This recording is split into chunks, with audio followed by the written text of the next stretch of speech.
Go ahead and start the recording and hand you over. Steve, Andy, how was Tuesday?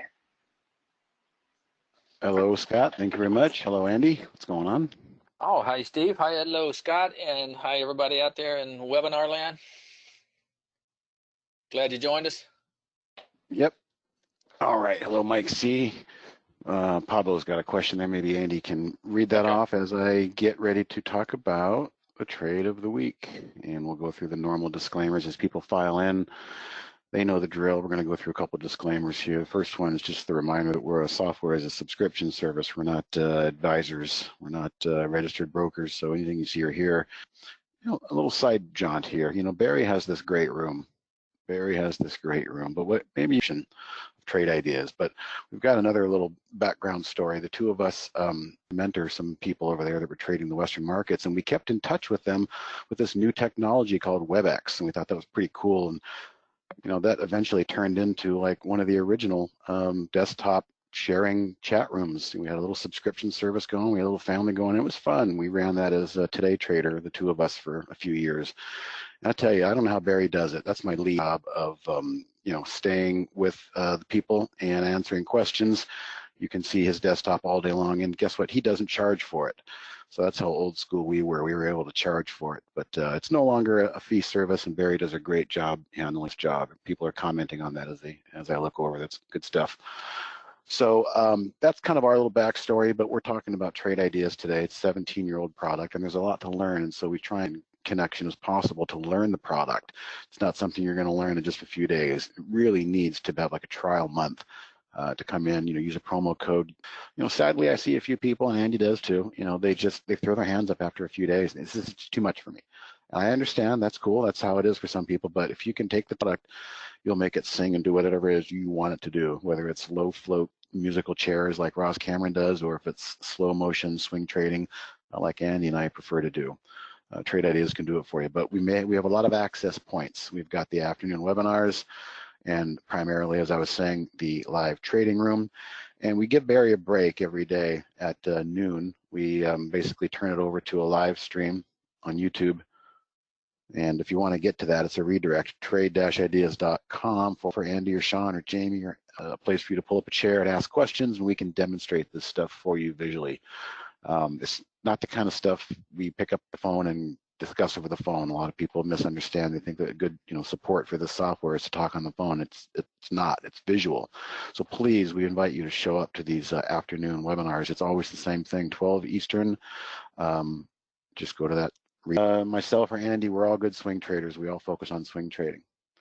All right, so trends, it's just a great, entree to where we're going as a society. We're going to be using technology and machines and algorithms to help us curate ideas and info so we can make the best decisions. And it's a perfect marriage for, of course, financial tech, fintech. And that's what we do here at Trade Ideas. Whether you're creating your own scans with your own data, or you're using our AI and just taking what's coming out of there, it's a much easier way to drink from the data fire hose that is the market. There's 8,000 stocks out there, and it's hard to choose.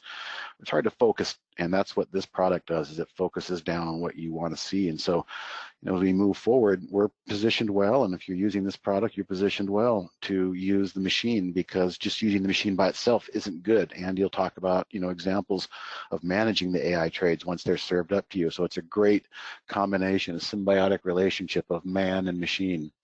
And that's what we're going to talk about. So let's get started.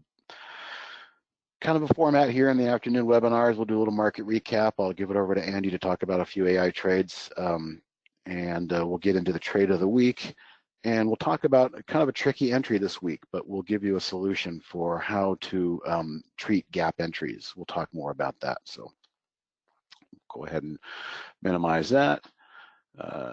Jamie and his webinar. But the S&P, I think, key off of the market more financials than the tech-laden NASDAQ will do. And I think all we really are gap or so much, so forth, lower after hours. We'll see what happens tomorrow.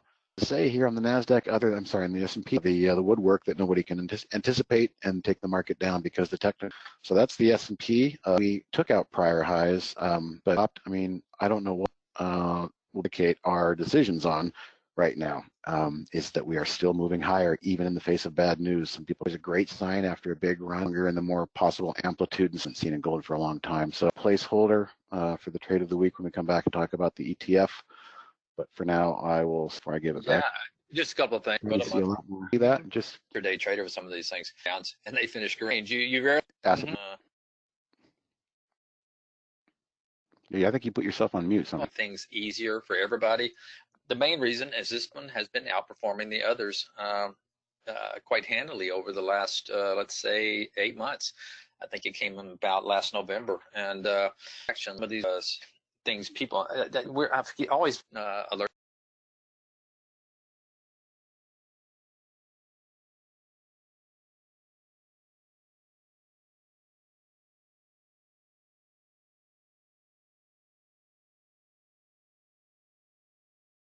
Gains, if you're in a trade clean. In other words, there was, I don't think you could write home about, but not yesterday was an incredible day, great day all around for Holly.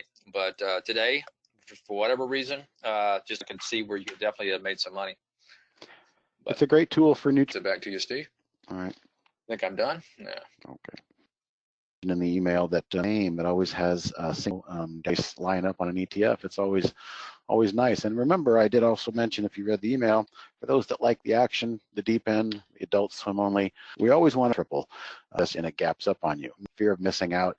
But I'm not go with on this is when we have a few opportunities, a few ways to play it. And as I mentioned, you can buy on the open and pray that you don't suffer a big pullback. We see that a lot. You can wait for it to run and wait for confidence. You can use ad nauseum around here really well usually when we have a gap. Not all of them are going to work, and when they fit a chair, we can jump back in. They happen pretty quick, and you get a pretty massive pull. Lean back on this moving average. When you're wrong, you get to just kind of ability to get out. All right, secondary. That begged the question.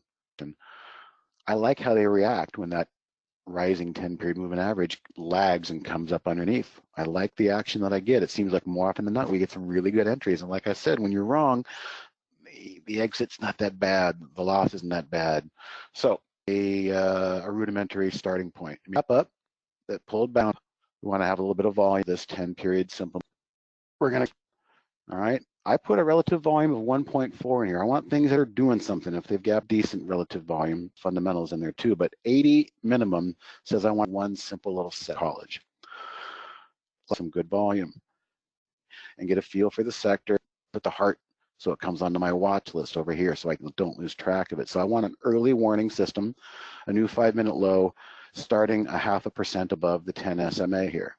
I don't want to see it any more than 0.2% below. So that gives me a little bit of a window. And that's pretty much it.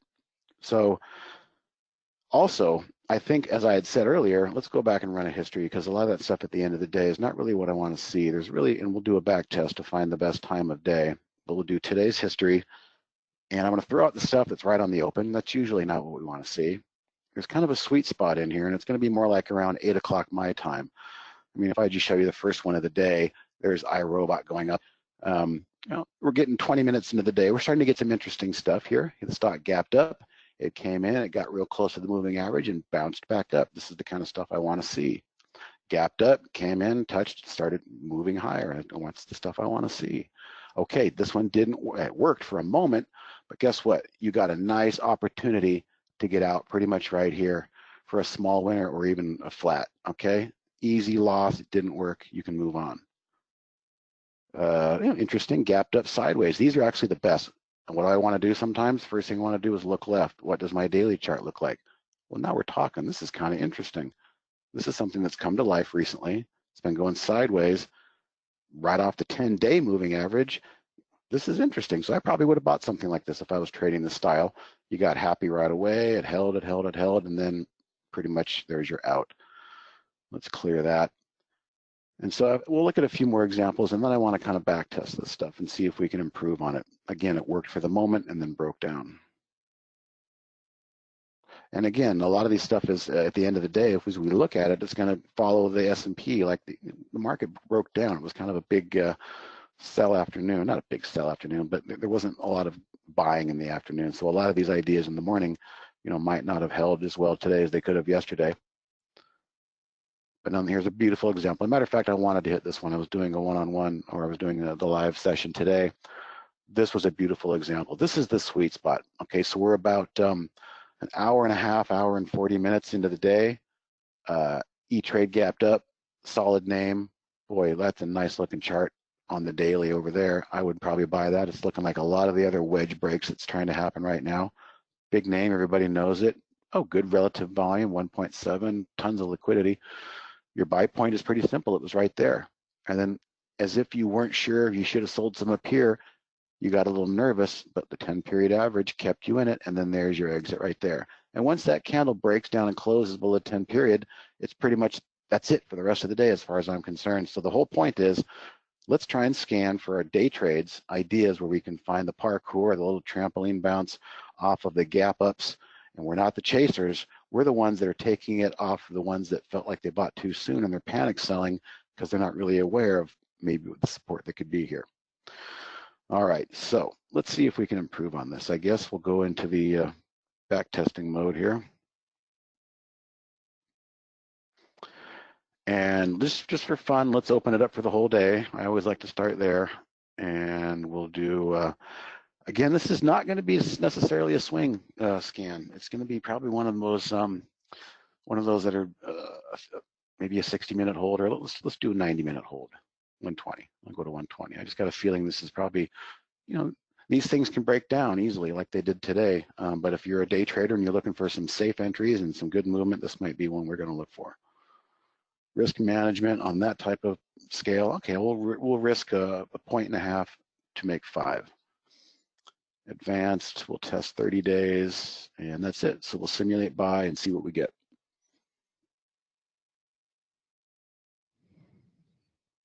Looks like we're all caught up on questions, Andy, while we tap dance through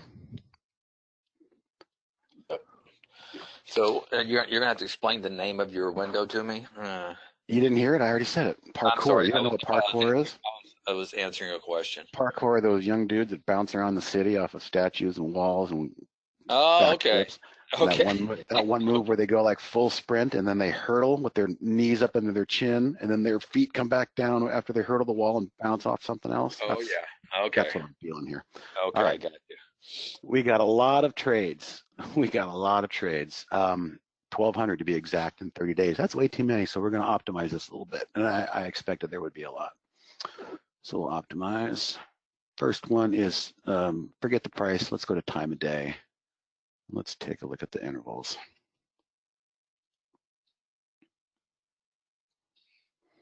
Not that great. Not that great at all, actually. Most of them are in the first 15 minutes. That's not what I want to see.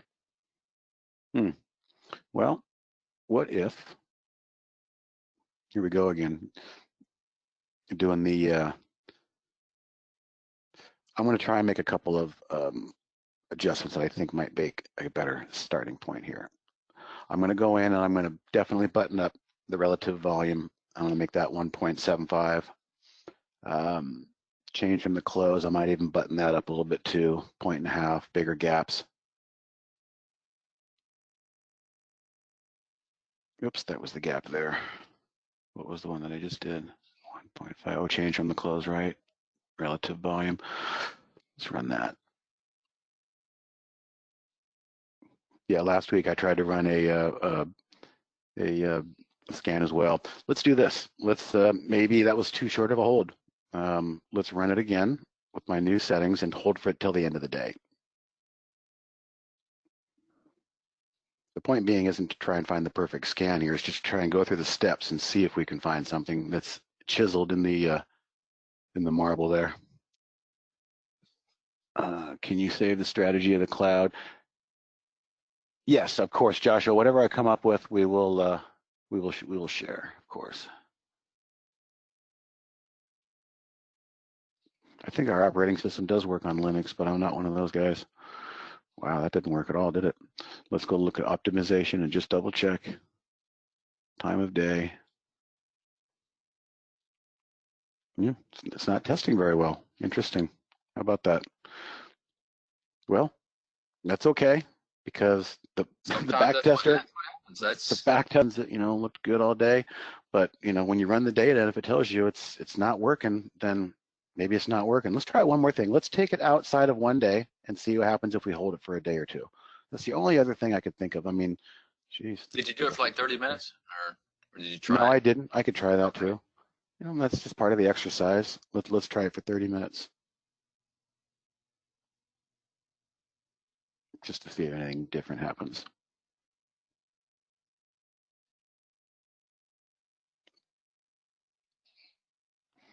You used to have a scan, and it's still in here. It's called the false gap retracement, but I feel like that one was an older one that I used to work in a different market when momentum worked. It was buying a new high, and I just really like focusing on buying pullbacks and buying support levels in this market because of the nature of the beast, meaning the algorithms that run Bartertown. They like to push things around at will. Yeah, exactly. Well, that's just it. And take it from both me and Steve, who's done just thousands of hours of back testing. It's a lot easier to back test a swing trade than it is a day trade, intraday trade. Another point I was going to make on the trade of the week, the gold stuff. The gold stuff happens overnight a lot. We've been seeing a lot of dojis. It didn't help us much there either. One more run for a multi-day hold, and we'll see. We'll move on from there. At the open, always. Let's do at the open plus. Plus 2 days. I'm going to move this aside here while I talk again. Gold is an overnight 24-hour commodity, and it has a funny way of making big moves overnight. And so GDX is really going to focus on what gold's doing overnight. It's not uncommon for a move like this. Maybe if, knock on wood, hopefully this is the early beginning of a move here, but it's not uncommon for a lot of these days and these candles to be gaps because of the overnight markets that happen. And we've seen this, once again, we've seen this many times before too, guys, where the miners will really lag behind the gold, and it can get really frustrating because Steve got in I think Nugget on Friday, and I got in Newmont on Friday, and it's like it's hard to sit in these things and be patient, but I actually added to it. I have a lot of conviction. But I've got paper trading conviction. No, I'm kidding. I'm long in the other account too, but just for fun. Yeah. I took half Nugget off today. Actually, I took a sell right there, just because you could. But that's play money. But we are long in another account. But all right, thank you, Mike G. It is fascinating. See, can I about to go? No, I'm ready. No, go for it. I'm not sure if it's real quick. Show how somebody can go to the help, because trying to remember who it was, had a lot of questions about the volume and stuff. Just show them how you can go to help. The easiest way is to go to the actual help that you want. So if you're saying, I want to know more about Bollinger Bands and how you guys calculate them, okay, there's my daily Bollinger, and here's what you want to do. You want to go to the help button right there, and that will launch the specific help page for you. Take you right to it. That's the easiest way to do it. Yes. So I can't remember who it was. It was earlier, but asking all those volume questions, just type in that search window, like relative volume, and just go to help, and it'll give you a definition for all that stuff. It was Pablo, I believe. Yeah. IYT and IYT is not showing up in your scans. I'm not really sure, Stan, if there's an issue of these two ETFs not showing up in your scan, please send an email to info@trade-ideas. .com, and it may just be something simple on our end. Go into configuration, go to exchanges, and check all the exchanges. That's the first step. Okay. Yeah, because I think that one's on I don't know. Somebody had me do that. Yeah, it could be bats, but just if you go and check all your exchanges, I don't know if you want to see some of that stuff, but that was the issue, because I had the issue in my so I think Brad told me to go check all the exchanges, and it came up. Okay, that's probably a good place to start. Somebody's asking me if I like JNUG. It's just doing the same thing with the junior miners. The junior miners are the more volatile ex-juniors. They're actually moving a little faster right now for some reason. They always seem to be the volatile of the two. So JNUG is like Nugget for GDX. Yeah, there's no reason to not play that if you're adept at fast stuff. How much volume does that thing have, though? Plenty of volume. That's not bad at all. Okay, are we caught up on questions? I think so. Let's see. Okay. Somebody's No. asking about trying to, let's see, just looking at these charts and PDD. So these are high flyers. These have moved a lot in the last 5 to 15 days. Can you help how to get a hold of them? Do you mean how to help find them and locate them, or how to trade them? I can help. I can give you a pretty good idea of how to find them. Yes, I gave you an either or question. How to find them, perfect, because that's what I was hoping you'd say. There's a great filter called change in 10 days. I think if you look at a lot of those charts, they've had a pretty good change in 10 days. And that's all we need to do, change in 10 days %. If you were to add that filter and say, show me all the stocks with a minimum movement of 75% in the last few days or 50% in the last 10 days, you're going to find them that way. Don't you agree, Andy? I think I do, but I didn't know if he wanted us to find them like earlier, or are you looking for an extended move to fade? Earlier, yeah. I would just direct him to the channel, I'm sorry, not channel 4, but Traders Vault, and look at the Extreme Master Blaster and Extreme Volume High Low Pro, because I guarantee you that FSLY was coming through there. It's so funny you say that, Andy. FSLY, gee, didn't we look at this on June 9th and set this out? Yeah, I think we did, yeah. That's why there's a green line. This is going to be our next segment, guys, but you got ahead of me there. I can't remember what we were thinking. I was going through, I know what I was thinking.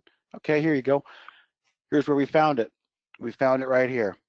We found it on this scan called the jam down buy. It was stocks that were moving higher and then sideways, and then it came down and touched and pierced the 10-period moving average, kind of like we were doing on the intraday stuff, and moved higher. And what I did on June 9th was I set about 7 or 8 alerts that I found interesting by going through some of these alerts at the close.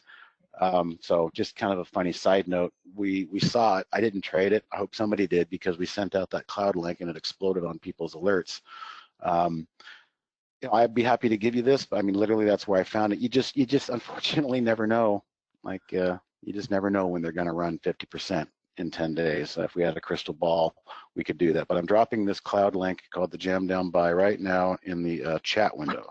Just open your chat window, and I will paste that. So what did we learn today? Well, we learned how to talk through and build an alert based on the filters we have. Gap up for the day, good score, good daily chart. Show me the new 5-minute low when it hits the filter of the 10 SMA, I mean to say. But did it backtest very well? No, it didn't. So it might not be something you want to lean on, but I think you guys get the gist of what I'm talking about. Even the S&P did this today, for God's sakes. We gapped up, and what did it do? It did nothing but adhere to its 10-period moving average for half the day. So this is the kind of stuff when stocks gap up or ETFs gap up, just keep it as simple as possible. I can tell you, if you're somebody who wants to get about 5 or 6 planets to align and go retrograde before you make a decision to pull the trigger, you're going to have a hard time. You want to try and make your method as simple as possible. And for me, just binary. Did the 15-minute candle close above, or did it close below the momentum line? Whether I'm long or short, it doesn't matter. So any strategies with jam down and momentum? Any strategies? It's just a matter of I don't understand any strategies with jam down and momentum. Do you mean like descriptions other than just me talking about it? It's just stocks that are on the 10 that are on the on a nice uptrend and pull back to their 10-day moving average, and that can sometimes be a contrarian indicator for an entry. That's the way I use it anyway. Yeah, that's the key word. It's contrarian. You're going against the grain. Yeah. Buy the dip, exactly, Liana. Yeah. Buy the dip. That's a tough question. How do you apply all strategies to the SPY? You know what? Let me give you an email. There's and you're going to want to request this. It's called the SPY Watcher. I don't think I have it. I don't think anybody else has it. Let me just look. I can check. SPY Watcher. If Andy has it, he can drop it in there. It's a unique scan that tells you everything the SPYs are doing at the moment. I don't have it. But if Andy does, he can drop that cloud link in there. Yeah. Oh, wait. Hold on. I forgot to so I forgot to share this parkour scan. Thank you for the reminder, Donovan. Donovan gave you the good reminder. I'm going to share just at the basic, and it's a great question. Yeah, I do have it. Okay, Andy's going to drop that in the chat window. and then I'll wait for him to drop that, and I'll drop the parkour. And what I was going to say is this is just a starting point, guys. This is a great question you brought up to request this, because you guys can take this and refine it, many different ways, and maybe I'm not thinking about here under pressure, under the gun on a live webinar. So I'll wait for Andy to drop that spy watcher. Who asked for that one? Tim asked for that one. There it is. Coming. There it is. All right. And then I will drop this. And then just for fun, we don't have time to set any alerts, and I don't really have my eyes on any alerts. But before I bring Scott in, we'll take a look at 2 weeks ago, we set a bunch of price alerts. And gosh, why am I? Thank you. Let me try that again, make sure I got it. Okay, we set some alerts 2 weeks ago. Let's check in on them and see how they did. And most of them came from the jam down buy, I think, and or another scam possibly, but let's bring them up. And then Scott has some announcements. So price alerts, June 9th. I just set that gold one while we were talking, disregard that. So yeah, there's that line. I love that line back there, the flat line going sideways. I think I even mentioned, that's what SMHs looked like before they broke out down here, and that's what some other things looked like before they broke out. So FSLY, that was a beautiful move. Hopefully somebody participated in that. Here's the green line to focus on. This one peeked its head up and then pulled back. That one didn't do much. This was a short squeeze, match.com, and it broke through and did nicely. So we're happy with that one. Oh, actually, no, I take that back. 1, 2, 3, 4, 5. This one, this one had a pullback first. I can't take credit for that one. This one gapped up. It looks 1, 2, 3, 4, 5, 6, 7, 8, 9. No, it traded higher. I know there's another decent one in here. This one still has some life in it as far as I'm concerned. That's still going sideways. Mm-hmm. This is the fun one. We talked about setting a pullback alert, and you can see the notes there say pullback alert in PayPal sympathy, but even more importantly, we didn't want to chase. We were looking for maybe some sort of a pullback to that moving average, just like the jam down buy would do. And the jam down buy triggered, and we said, hey, let's just throw it in there. So it actually was a 86.58. It went as low as 84.50. A little bit of wiggle, but found its way higher. So you can use price alerts for breakouts, or you can use price alerts for pullback. It doesn't really matter. All right, unless you got something to add, Andy, we'll bring in Scott and call it a week. And I'm all good. All right, well, let's bring up the proper window here and say hi to Scott. Thank you, everybody. Yeah, just a couple things on the way out. Got a new ebook that's real helpful for earnings season. Everyone should check it out if you don't already have it.